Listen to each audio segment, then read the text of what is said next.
This is the K-12 Engineering Education Podcast for November 14th, 2016.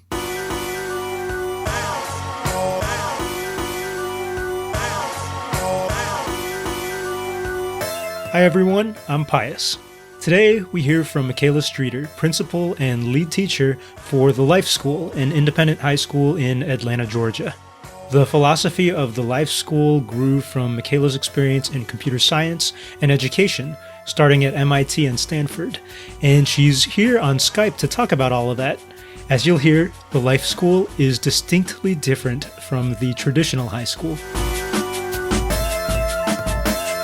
And so, Mikala, thanks for being on the podcast today. Yeah, thanks for having me. Can you tell me a little bit about yourself and your school, the Life School? Sure, yeah. So our school, the Life School, is an independent high school in Atlanta, and our focus is on empowering students to discover and pursue their passions while they're in high school and to do real work while they're in high school. So it's not just about learning a bunch of bits of knowledge that you might one day use down the line, but learning things in a real context and be able to apply them right away to take action on what you're learning. What does real work mean in that school? So real work is about students creating products and artifacts that real people use. So if they're building, if they're learning about entrepreneurship, they're not just like learning about it, they're creating a real business and going out and getting real customers and people to pay. So we have a student right now who's writing a novel. And so that's something that he's been working on. And now that he's a part of our school, has committed to, knocking out this novel. And we're going to try to have it all bound and ready to go by next Thursday, actually, for our museum night. And so, but it's not just like, okay, it sounded cool that I'm like working on a novel. It's like, no, have it bound, have it like ready for people to buy, at this event where people are coming. Another student's working on a basketball tournament. He attended a basketball tournament, like a 3-on-3 tournament, maybe a year or two ago, and felt like it wasn't as organized as it could be, and said, I could do this better, and I could make a ton of money doing it, possibly. And so he's been diving into the details of setting up the website, reserving the gym, sending out Facebook ads, and recruiting people to form teams and actually show up at this event. And it's one thing to like learn about entrepreneurship. It's one thing to go through a program, but it's another thing to have to really, show up and make it happen and see if these ideas that, you were talking about, will someone actually spend money on it? Will someone actually show up? Right. And that's what we're about. So all of that sounds really awesome. Like that, I would love to go to a school like that. And it also sounds really hard. So how do you support kids doing that? Yeah, so we have they have time every day to work on their own individual projects, and then they also have time where we're working on a group project together. And so the group project is a really great space for them to build like traditional academic skills around, reading and writing and doing math and whatnot.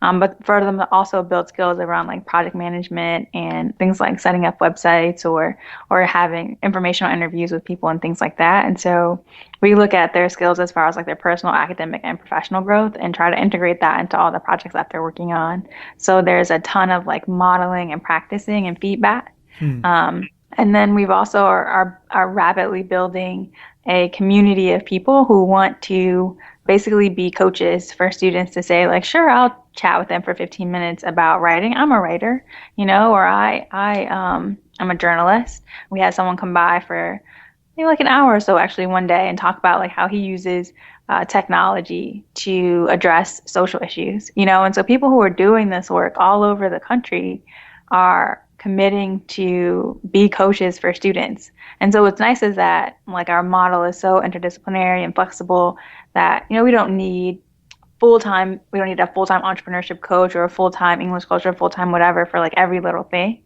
But there are tons of resources online and tons of people who really want to connect and work with students. And so they get, these amazing experts, people all around the world who want to work with them.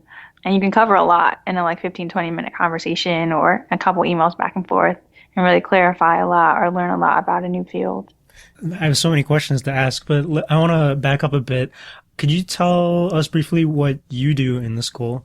Oh, right. Yeah, yeah. So I'm the founder and principal of the school, and also right now the teacher. Yeah. So everything. What do you teach? We- so we have the all our classes are interdisciplinary. So I teach everything right Okay. now, and then over time we'll like add more staff. But we have a team of people who work behind the scenes to do all the operation stuff. So making sure the lights stay on and people know about the school and we're ready for events and stuff in the community, things like that. Yeah. And how big is your school? How many students? So right now we have 4 students. This is our first year, and Oh, then we're okay.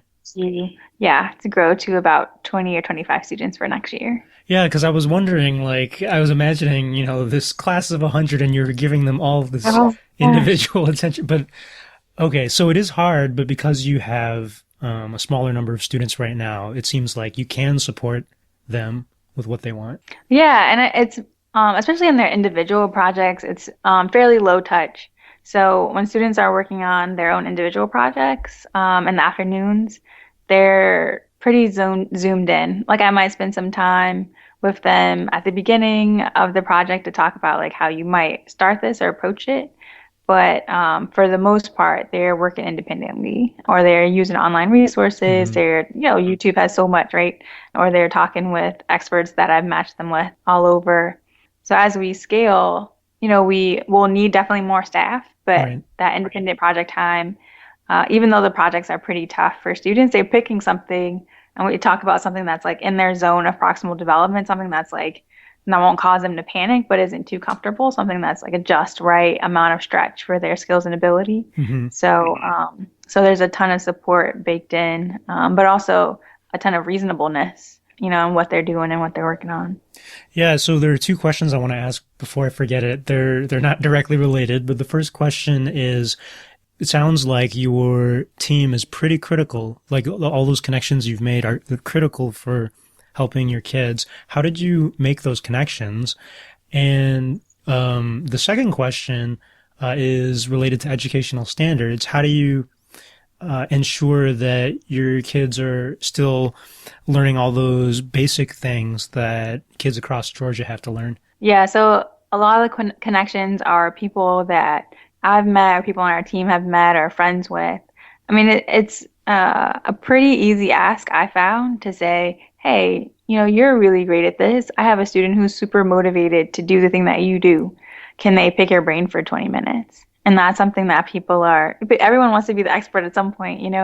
And so having the opportunity to share something with the student, people get, really excited about and are pretty decent at it. We coach the students on how do you have those conversations with people, how do you make sure that you make the most of their time and that sort of thing. But people have been really great and willing to have those conversations and work with students. And so what about meeting those basic standards that I guess every school is supposed to meet? How do you ensure that your kid who's writing a novel is also learning about the algebra or something else that they have to learn? Yep. So first part is that as a private school, we don't have to meet, all of the like Sure, Georgia requirements. sure. So that's one. So the second part, as a high school, our biggest point of accountability is like parent satisfaction Hmm. because they pay tuition and they send their kids here and we want them to feel good about the experience that their students are having. And then the other point of accountability is, I guess there are two others. One is accreditation, and then the third piece is with college admissions. And so when students are going to apply to college or take AP exams or SAT, ACT exams, are they ready? Do they feel good about it? Do they do well? And so making sure that they're ready for those exams as well as be able to present their work to colleges, Hmm. is a big point of accountability. And so we have a system of basically a mastery-based approach where students are developing the skills through their individual projects and through our group projects. So for every group project that we do, for learning about something big like dinosaurs, for example, or civil rights, Hmm. um, like here are the math skills or science skills, here are the humanities related skills, here are the art and technology related skills that students are building. But they're all integrated into this really meaningful context. And so it's not like I'm doing math over here and science over there. It's like you're seeing how it all comes together to do something purposeful and to understand some complex real world topic. But we are able to then unpack using this mastery based approach of like, okay, we learned a bunch of math here. now show it to me in this separate space, this separate project that you do individually. So the idea is that like in an interdisciplinary project, they're still learning skills that we're mapping back to separate subjects. And so as they work through these projects, they're earning credit for those subject areas. Okay. So this is the engineering, K-12 engineering education podcast, and I'm curious, have any of your students started an engineering design project or modeling project? Yeah, so we've gone to, there's several actually maker spaces within like 10 minutes of us. And so we've gone to do one project so far with a laser cutter, and we're mapping out a CNC project, some 3D printing projects. And then some students are also on their own working on video game design and 3D modeling. There's another student interested in who does like music production. And so he's been using like music software. And so I've been trying to show him ways that you can create music with code. And so there are a lot of like interesting integrations where students are bringing in technology and to connecting them to their own interests, like web design and graphic design and stuff like that too. Do you teach them a structured design process, or they're all kind of self-discovering the method to create things? So some of their projects are like, I'm really curious about making this game. And they already know exactly what they want to make. And so they just try and like poke around and see what they can come up with. And then other times we work through a more structured process. We use the Google Ventures design sprint, their 5-day design sprint. Mm-hmm. And so in our group projects, we start with, it's like a 6-week cycle. And so the first 2 weeks, we're just learning about the topic, going on trips, talking to experts, trying to understand it. And then the second 2 weeks, we use their design process to define a design question. So how might we do something? And then work through it to build a prototype, test it, and then build a hi-fi prototype and publish it. That's awesome. That's like the goal of a lot of engineering teachers in other schools. How did you develop this? Like basically, how did life school start, and how did you develop this philosophy? Yep. So my background is in computer science. I studied CS at MIT. And so there was a ton of hands-on work there. I remember in my first computer science class, we built MapQuest. It was like Google Maps at the time. And so that was just like really eye-opening to think about all the things you have to think about. And we just mapped out the city of Boston. And so that was just, it was really helpful to understand the way that software is designed and how complex it can be. So from MIT, I moved to California, worked as a software developer, and then realized that I'd done a lot of like youth development and community service growing up and in college, and I missed that. And so I was working at this huge enterprise company and just didn't get a lot of that. And so I started volunteering at a school where I ended up teaching. And so I taught this high school in California and also worked in the boarding program. And that was a great experience just to see what students were thinking about day to day, what they were working on, how I might develop other students who were excited about the things that I was excited about in math and computer science, and how do you effectively convey your enthusiasm for something, to other people. And so I built a lot of interpersonal skills and teaching and learning skills through that. But the most interesting piece was working in the boarding program and seeing, what students were like at the end of the day. I think students, for the most part, learn how to sit quietly and do their work in class and have their like classroom persona. And then the evenings, they just kind of like let it all loose. Like they've been in school for 8 or 9 hours and they're tired.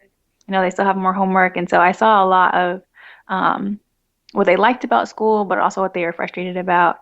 And also got to know what they were passionate about and what they were concerned about in their communities.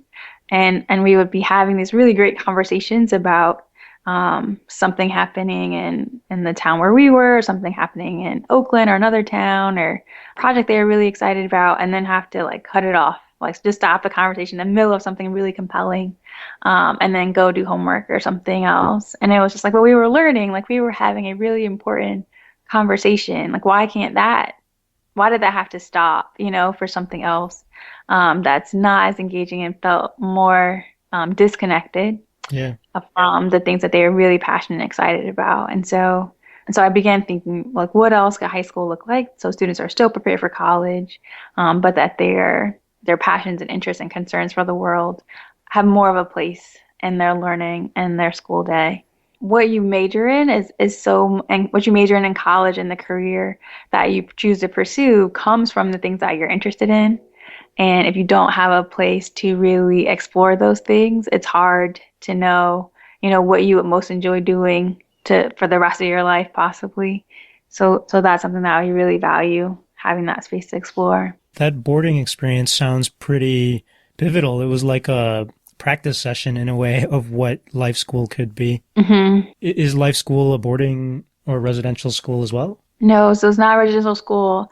Boarding programs are tough. Getting someone who wants to live with teenagers, Right. um, that's a big commitment. But just taking the insights or observations from the boarding program, but bringing those into the school day. Yeah. So having those conversations with students, digging into really complex ideas about the world, and then seeing how learning can happen from like this one spark of curiosity. So a student recently was reading Freakonomics, and he just thought it was interesting stories. And so we started unpacking each chapter. And there's so much about the world. There's so much about economics. There's so much about so many things in that book. But just because like we had that time to sit together and talk about the book, we were able to cover a lot of interesting things. Yeah, I'm sure. Do you ever run into any conflicts with the students where maybe the students, they want to pursue what they want to learn, but maybe you or their mentors think, hey, they should also study this thing because it might expand their understanding? How do you deal with when that happens? I would say that students are, for the most part, pretty open to learning new things. I think it's a big part of it is the presentation. So is it connected to something they're already interested in? So if we're going to talk about politics, or if we're going to talk about Or math, engineering, for example. engineering, right? Like connecting it to something that they're already interested in, and why might this skill help them get further along the path of the thing that they're interested in. So I had a student who's working on video game design. And so he's focusing on the coding piece right now. But I was like, well, you also might want to think about like the visual elements of it and creating your own characters. And so he started working on drawing, and then also on, the 3D modeling. And then another student who's the video production or music production, it's like, well, think about the coding, because there are other ways to create music. And so he's like, I don't code. That's not for me. That's not my thing. Mm-hmm. But then I started showing him like, well, here's a way, that you can write code and have this skill, and also create music in a different way. And then it's like, oh, okay, like maybe that's not as strange. And then, so that's one thing. So like connecting it to their interests.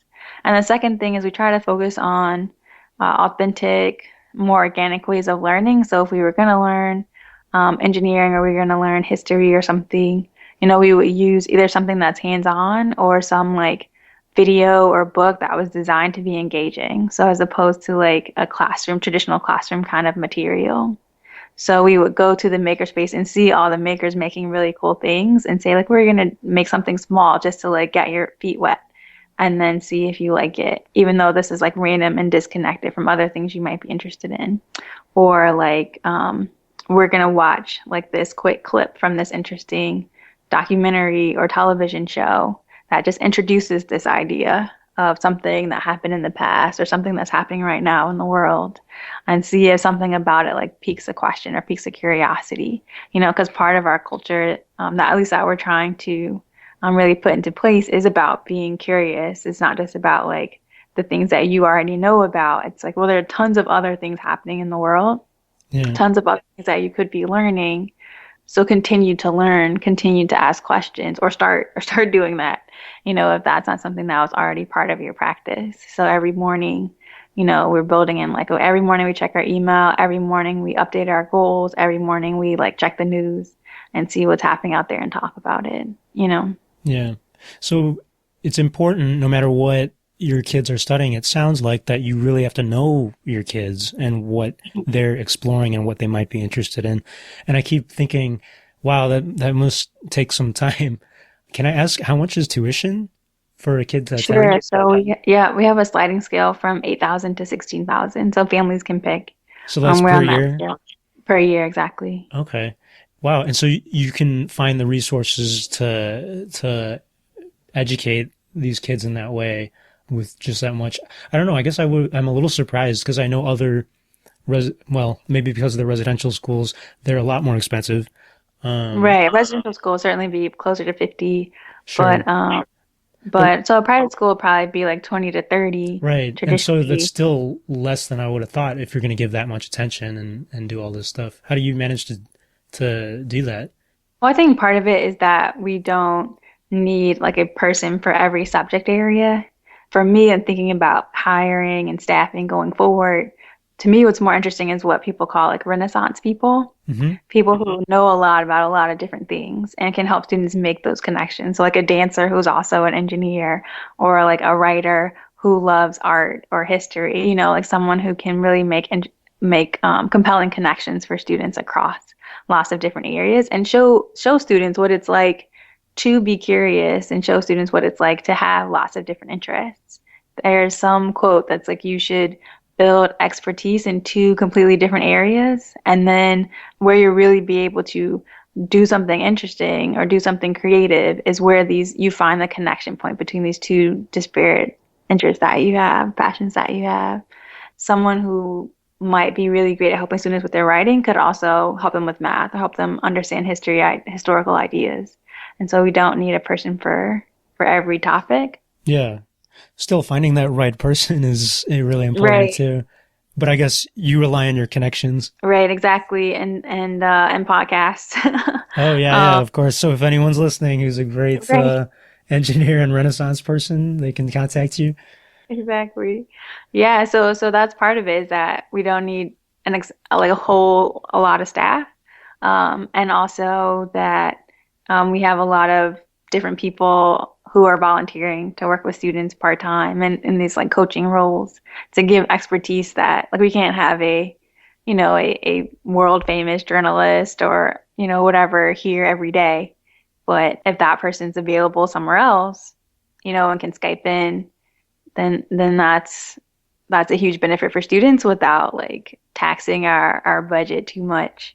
Yeah, I've heard that that's the trend now. A lot of schools want a lot of mentors to Skype in or visit, and it sounds like that's what you're trying to do too. Yeah. Yeah. And so it's not just for the career day. You can do it kind of Yeah, see yeah. I do, but it's like I'm working on my book. Can you help me? Kind of thing. In the final minutes here, can you tell me about your future plans? You already started talking about staff and hiring, but what do you see the life school becoming down the road? Yeah, so we definitely want to grow this current campus and then expand to other cities. The hope is that we would have different campuses on different cities around the world, and so that a student could say, "I'm really curious about what Barcelona is like. I'm really curious about what Johannesburg is like," and to be able to go there and to work with local students and local staff, and even for our staff to be able to go to different campuses in different parts of the world and to be able to continue the same approach to learning that they would get here, but to be able to do it in somewhere else, sort of like do you know about these co-workations No, I haven't. where you go on a co-working vacation, and so you're Okay. continuing to work, but you're in Thailand, Okay, you and know so what? I never heard that word, but one of my brothers is doing that right now, and so okay. so I am familiar. So, Yeah, so it's okay. exactly that. So that you could go somewhere else and see that other place, but continue to work towards, high school graduation, college admissions, and that sort of thing, but really get to explore the world because so much of it is students be able to explore their own interests, but it really is that other piece of there's a ton of things that you don't know and having that opportunity for exposure to life Yeah. beyond what you already know, what you already see. That makes me think in the future, if you don't have it now, I'd still really love to see the data. Basically, what do your students go on to do, or what do students who have an education with this philosophy, how do they turn out, I guess? Absolutely. We have some juniors now, so we'll have some of that pretty soon. Okay, yeah, that'd be great. I'll keep up on that. Thanks so much, Michaela. I think that that's all I have time for, but did you have any last tips for any engineering teachers or any other educators who are listening? I think the big thing, and from teaching computer science and also working with students on engineering skills now, is that often we teach engineering in the silo, just like we do math and history and all these other subjects. But engineering, when you're building bridges that people will drive over in real cities, next to other real things, and bringing in that human element, that human-centered design, in that context into engineering classes, I think it makes it all the more powerful and also allows students who are not sure if they don't necessarily see themselves as an engineer, they haven't taken on that identity yet. It allows them to say, oh, I can connect my love of, civic issues. I can connect my love of art, to engineering because it has this human element. And so just like we talk about connecting math and science and history together, connecting engineering into that conversation makes it all the more powerful. Thank you. And if anyone wants to contact you, where can they find you? Yeah, so on our website, thelifeschool.co, there is a web form, and so it'll go right to me, and I can get in touch with them and chat about anything they have questions on. Perfect. All right, thanks so much, Mikala. Cool. Thanks for talking with me. This was great. Yeah, you're very welcome.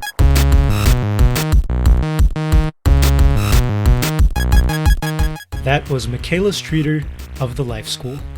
I'm definitely interested in how the Life School evolves, and if you're interested too, you can find links to the Life School and Mikala's contact information and to other resources that were mentioned today in the show notes for this episode. If you have questions or comments for me, please leave a rating or review or comment on iTunes, SoundCloud, Reddit, or wherever you can find me. Find that info at k12engineering.net. Our opening music comes from School Zone by the Honorable Sleaze, who's also on SoundCloud, so go check him out. Our closing music is from Late for School by Bleep Tour. Both are used under Creative Commons Attribution licenses. The K-12 Engineering Education Podcast is a production of Pios Labs, PIOSLABS.com. Thanks for listening, and tune in next time.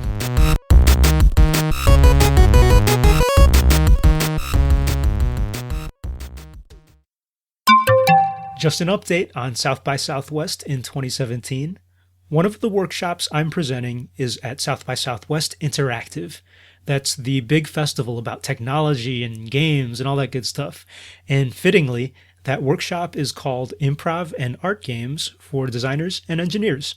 It'll focus on the part of the design process where you have to generate ideas for solutions. And my colleague Rachel is going to help me run it. It'll be really fun. So if you can make it, I hope to see you out there.